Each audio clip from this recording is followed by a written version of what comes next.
I thought I was right 5 years ago. I'm figuring out not right at all. So my point is, thank you for sticking with me. My point is that you are often not right. You're not as right as you think you are.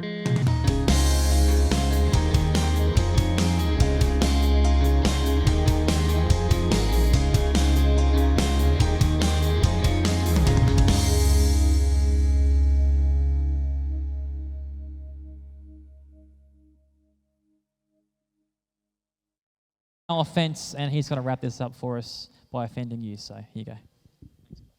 Thank you. No offense is the title, so I'll say that now. No offense, and I can offend you from here on in. I think is how the rule goes. My title tonight I've been given is "You're not as right as you think you are." You are not as right as you think you are. Turn to the person next to you and tell them you are not as right as you think you are.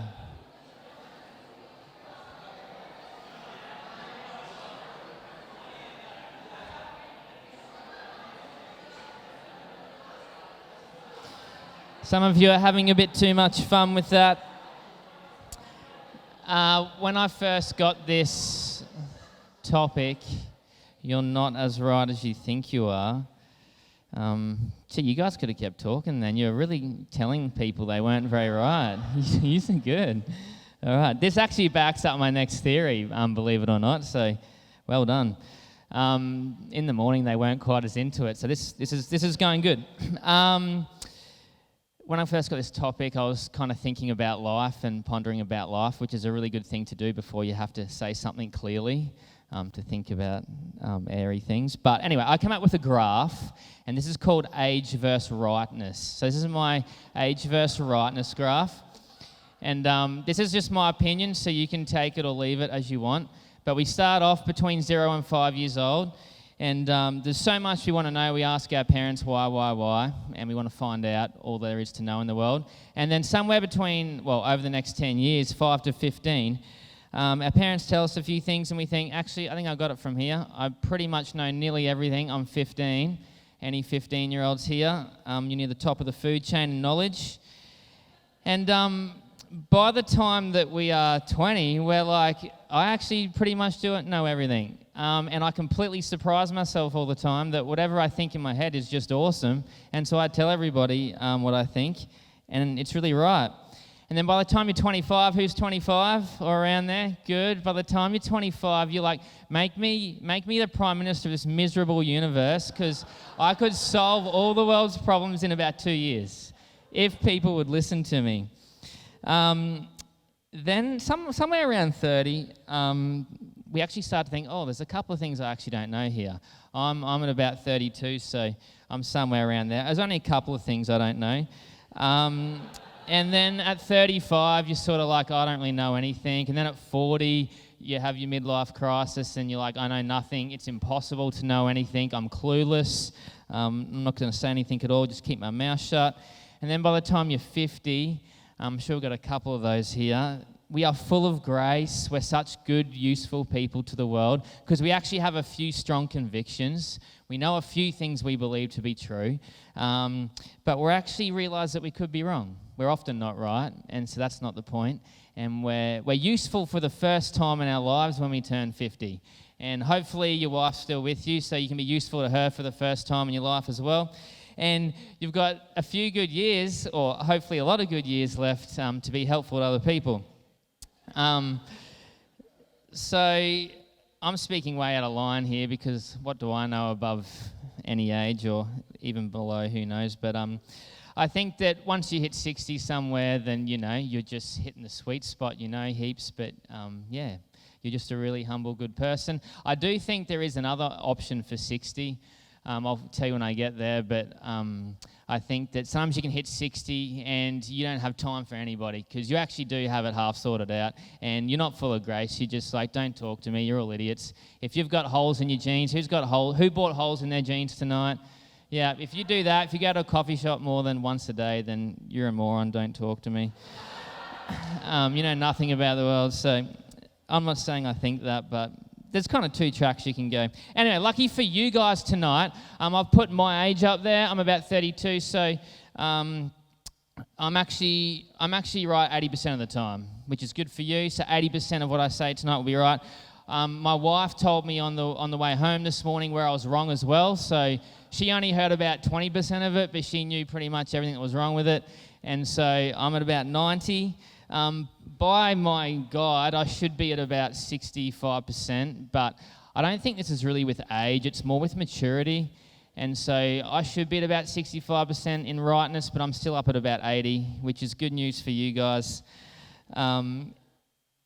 If you're not sure, just ask my wife. She knows that I'm 80% right. Or my boss is actually here tonight. He knows that I think I'm 80% right. Anyway, I'm joking, but I'm not actually really joking, which is the funnier part of this, because Dan gave me this topic, you're not as right as you think you are, and he just flicked me a link of a guy who talked about this topic and said, use some of it if you want, use none of it if you want, do whatever. And I thought, oh yeah, I'll give it a listen. I'm on the way to work in the car. And I was listening to this guy, and you know what my first thoughts were? I wasn't trying to think anything. My first thoughts after listening to him was like, oh yeah, he's kind of right. I think I'd say it a bit differently. Yeah, I'm thinking a bit different here. He doesn't have it all right. He's kind of halfway there, but I think I know how that you should actually talk about this topic and say it right. Anyway, this guy's 53 years old. He's got 6 kids, 4 grandkids. He's got like hundreds or thousands of employees under him. He's got 2 degrees. And so you get my point's a little bit ironic. He's got bulk books and podcasts that hundreds of thousands of people listen to. But luckily I'm here tonight, and I'm way more right than him, and you get to hear me talk about this. For most of us, except the really wise ones here tonight, we usually think that our opinion is one of the most right ones, yeah? Which isn't, necessarily a bad thing in and of itself. Hands up or give me a wink, because you don't like to move too much probably, if you think your approach to life is pretty right. Who thinks their approach to life is pretty good? Yeah, we got a few hands there, good. Hands up if you'd have some feedback for your parents on how good parenting would be. Who thinks, oh, there we go. There's some 15, 20-year-olds, good. Hands up if you support the correct political party. You're way too shy. You think this is a trap. It's not. Hands up if you know what advice you should give your annoying friend. Anyone? Yep, good. Thank you for the honesty. I had a lot more there. It's funny how we often, if I'm 32, if I think of me at 22, I was so wrong.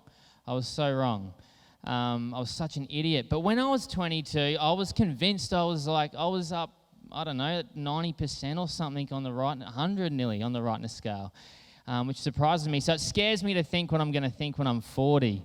Dan, when you were 25, give me 2 words to describe you. I'm putting you on the spot.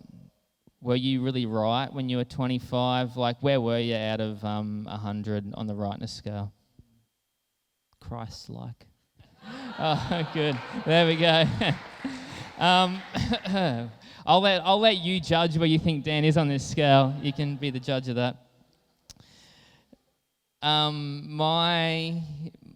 Someone asked me just before I got married, why do you think your wife's marrying you or whatnot? I don't know if they were being funny or not, but I said, she's just marrying me for me because she loves me. I was 27, I was 100% right or 90% right.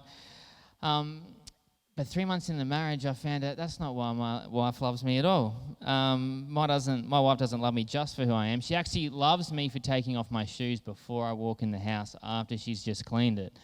And she loves me for not getting home late. I recently just found out that she loves me for being able to predict exactly what she wants for her birthday without her telling me. So I'm learning new things all the time. I thought I was right 5 years ago. I'm figuring out not right at all. So my point is, thank you for sticking with me. My point is that you are often not right. You're not as right as you think you are. Why? Why am I not as right as I always think I am? Why are we not as right as we always think we are? I believe it's because we all look through a heart and eyes and mind that's faulty. As humans, The Bible talks about as humans that we're not just kind of simple machines or simple things that sift through life on a path to find the truth.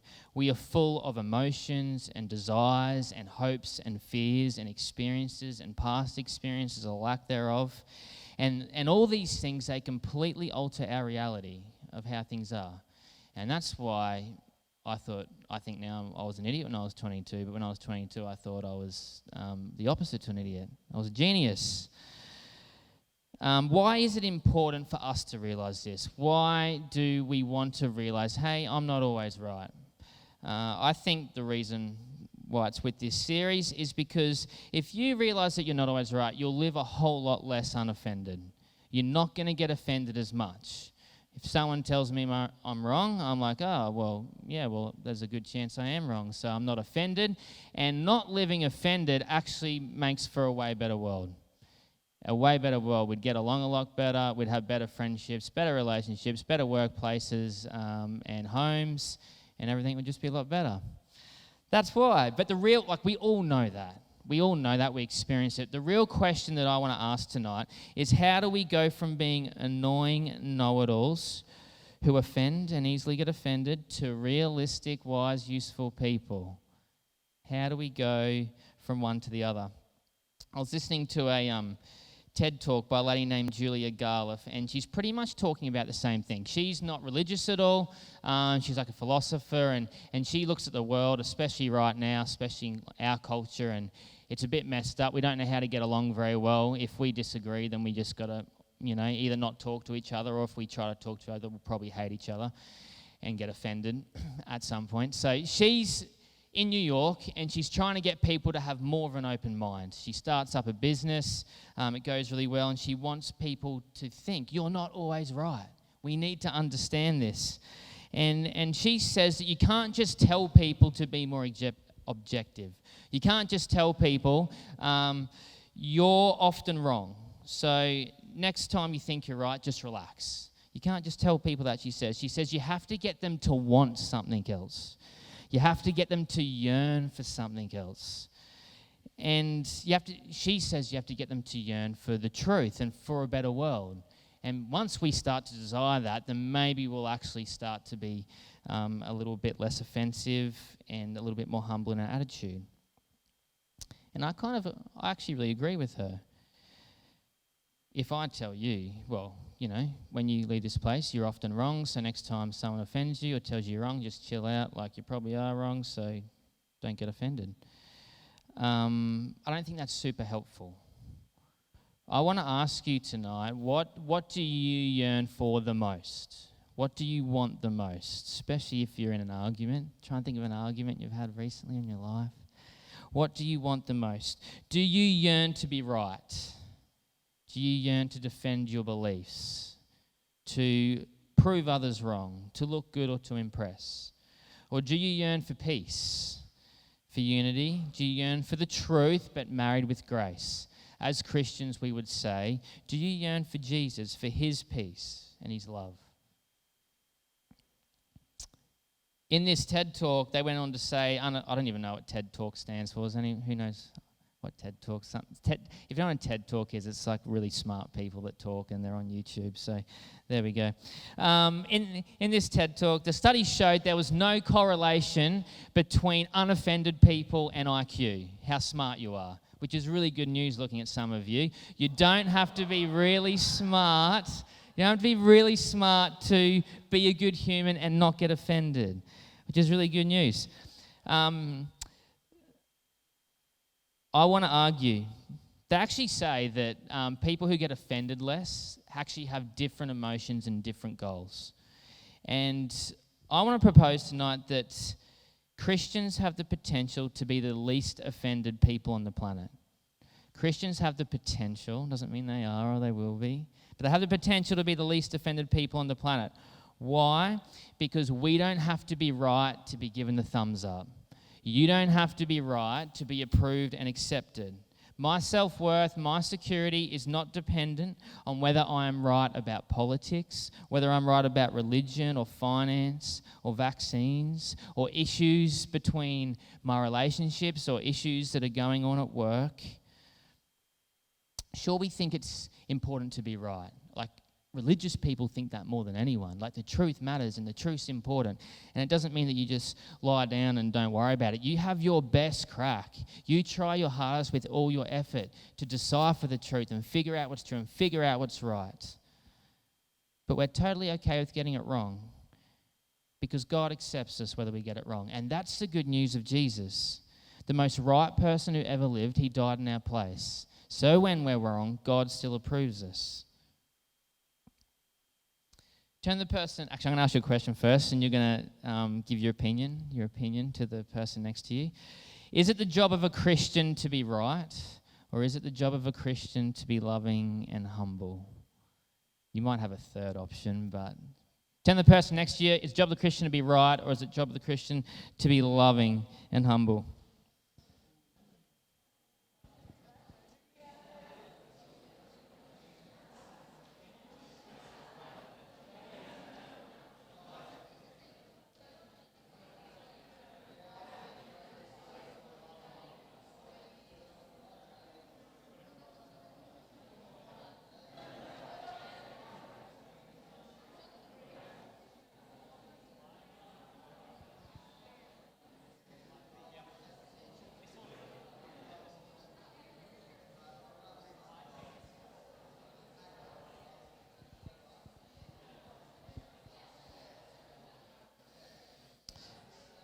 I asked this question and I thought about it. This is 80. There's an 80% chance this is right, and I thought, like, I would say both are important, but I think the second is more important because you always have the potential to be humble and loving, but you don't always have the potential to be right. And so that's why I'd go with the second one, even though they're both important. But let's listen to Jesus. He actually has a bit of a different answer to me. He tells a story. He told a story of a tax collector, of two people. A tax collector who was a wrong person, actually probably the most wrong person in the society that he was talking to. And a Pharisee who was a right person, a very right person. Funnily enough, was a religious or a church person. So maybe you might be the person's story if you're a Christian here tonight. But listen to this. Jesus tells this story. Luke 18, he says, to some who are confident of their own righteousness or rightness and look down on everyone else, Jesus told this parable. I think it would be safe to say that we're all pretty confident of our own rightness for most of us here. We might not always look down on other people, but I think that we're always at risk of that if we think we're very right. So Jesus tells the story. He says, two men went up to the temple to pray, one a Pharisee and the other a tax collector. The Pharisee stood by himself and prayed, God, I thank you I'm not like other people, robbers, evildoers, adulterers, or even like the worst of the worst, the wrong of the wrong, this tax collector. I fast twice a week and I give a tenth of all that I get. So, you could argue that he starts off his prayer, right? He's just a thankful bloke. He's thankful he's got the truth. But you can see by the end, it's all dependent on himself. It's all about him. I do this and I do that. Full of pride. The tax collector then stood at a distance. He would not even look up, but he beat his chest and he said, God, have mercy on me, a sinner. I tell you, Jesus said, this man rather than the other went home justified, went home right before God. For all those who exalt themselves will be humbled, and all those who humble themselves will be exalted. One was right and one was wrong. But to Jesus, it wasn't just about being right or wrong. It was also about pride and humility. Because proud people are often blind to their wrongness. Even their rightness is unusable. Think of times you've been proud or the proud people in your life. They're often hurtful and oppressive, even when they're right. But humble people can be shown their wrongness. They're teachable, and they gain wisdom as they go. And even in their wrongness, they're useful, which is good news. Even if you're wrong, if you're a humble person, you're useful. Instead of being hurtful and oppressive, you're loving and forgiving. Why did the man who was wrong go home right before God? because he was aware of his wrongness. Jesus wanted to drive this point home to all the people that thought they were right all the time. Jesus was saying, you're not as right as you think you are. He went home right before God because he was aware of his wrongness. The first step to closeness with God is being aware that you're wrong. You're not as right as you think you are. And the thing is, we're all wrong. But proud and right people, which is often religious people, are blind to this. And Jesus is saying that's a big problem. So, the answer to how do we get from being annoying know-it-alls to realistic, useful, wise people? The answer is be humble, I would say. And I've got not very helpful up there. I don't mean, someone told me this morning, be humble is very helpful if you can be humble. But me just telling you to be humble is not that helpful, is it? I would argue. I did this most mornings this year, believe it or not. Trust me, it's not that helpful. I told myself most mornings, half the mornings this year, when I got up, to be humble. Because I'm at the age of where I'm off the climax of rightness, I'm starting to realize there's a couple things I don't know. And so I was like, all right, I'm not as right as I always think I am. And so when I go to work in the morning, I've got to remember I'm not always right. Don't act like, even if you think you're right, don't act like you're always right, because that's a really annoying person. And so I prep myself for it. I say things like, I'm not going to give my opinion unless someone asks me for it. And I get to work and someone says something like, no, that's stupid, that's wrong, here's the right idea, all right, let's go. And they say, no, I don't think that. And I say, oh, well, here's all the answers, well, I'm right and you're wrong. It's actually quite hard to be humble. I can't give you the right answer to make you humble. I mean, life often beats it out of you, and that's why older people on my curve sort of have it a bit more figured out. But I can point you to Jesus, and he can change the hard human heart. He can change, by his Spirit, he can change someone's heart. He can change a human heart that's been the same for the last 10, 20, 30, 60 years. If you believe in evolution, millions of years, the human heart has been on this track of thinking they're always right. And God can actually change that heart. There's hope. He can. And that is the experience of lots of people here. That is my experience.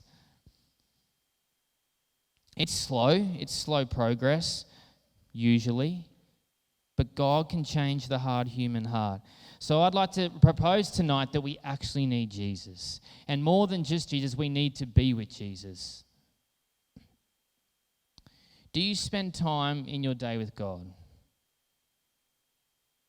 In your week? Do you spend time with him in your week? What's spending time with him? Do you talk to him?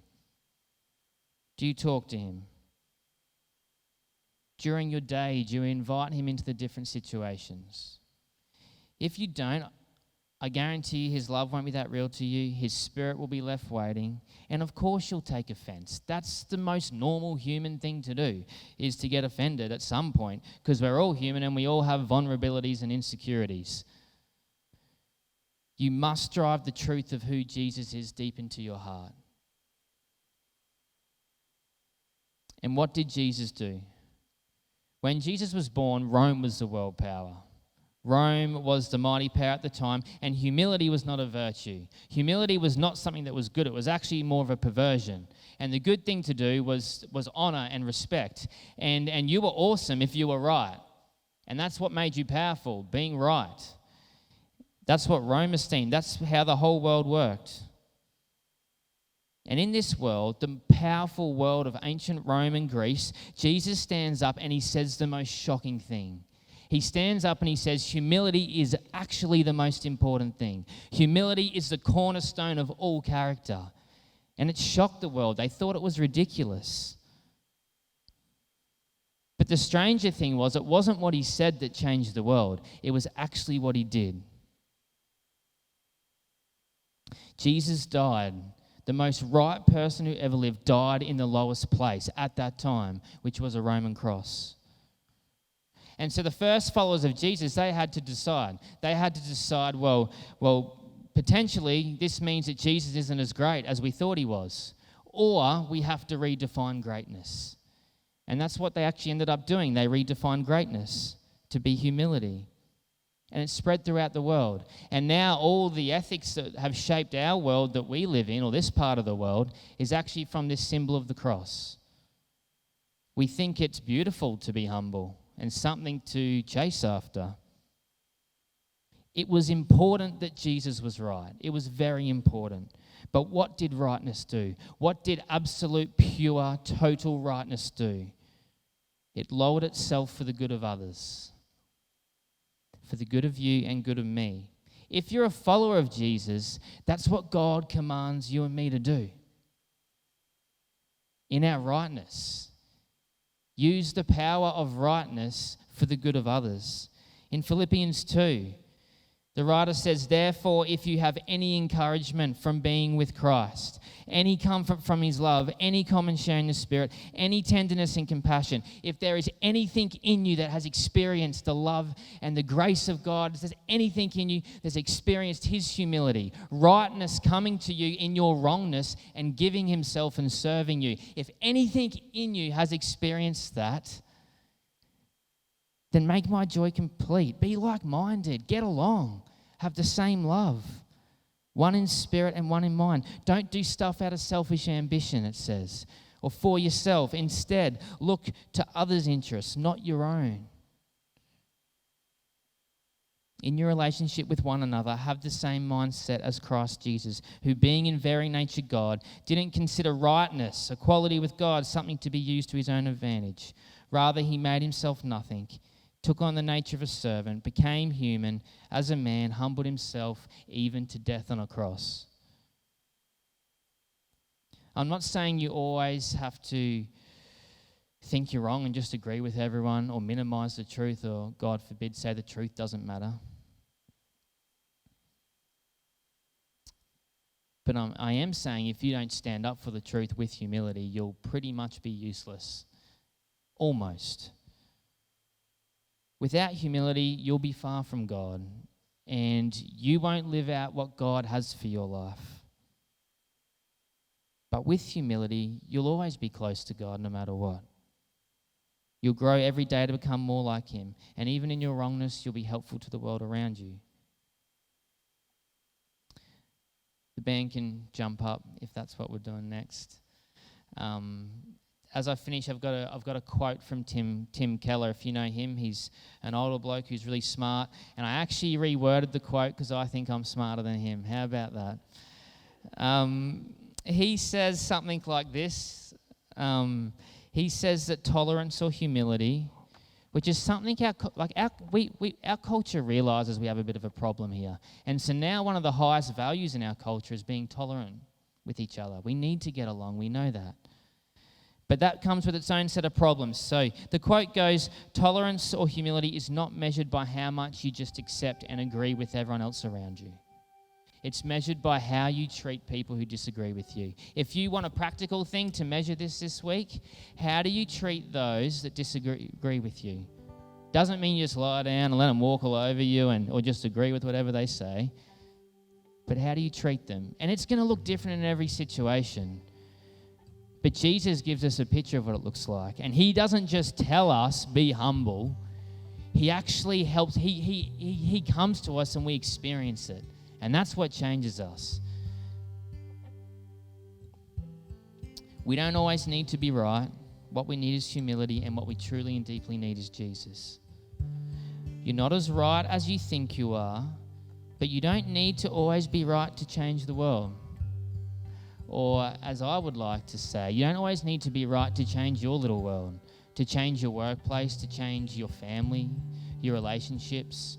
You don't need to be right to change yourself, which is actually super freeing. It's not dependent on me being right. Jesus can bring true humility, he says, to the most offended, vulnerable, arrogant parts of your heart. And that's good news. And whether you get it wrong or right this week, he's for you, he accepts you, and he approves you. And all he asks is that you take a step in the journey with him to be like him, to be humble, and to use your rightness for the good of others, not for the good of yourself. It's a slow process usually, but that's what he invites us to.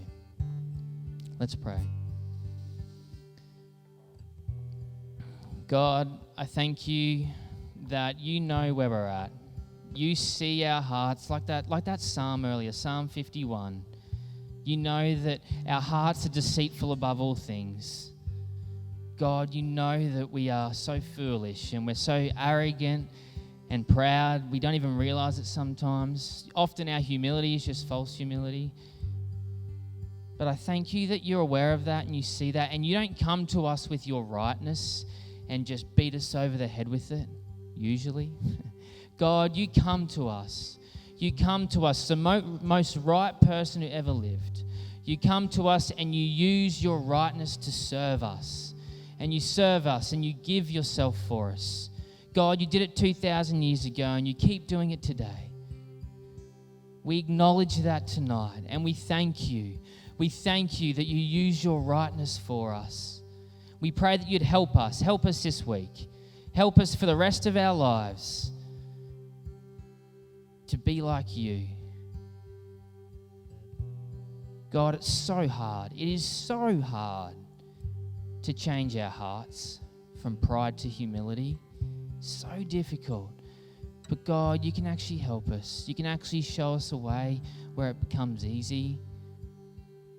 Take us on that journey. Amen.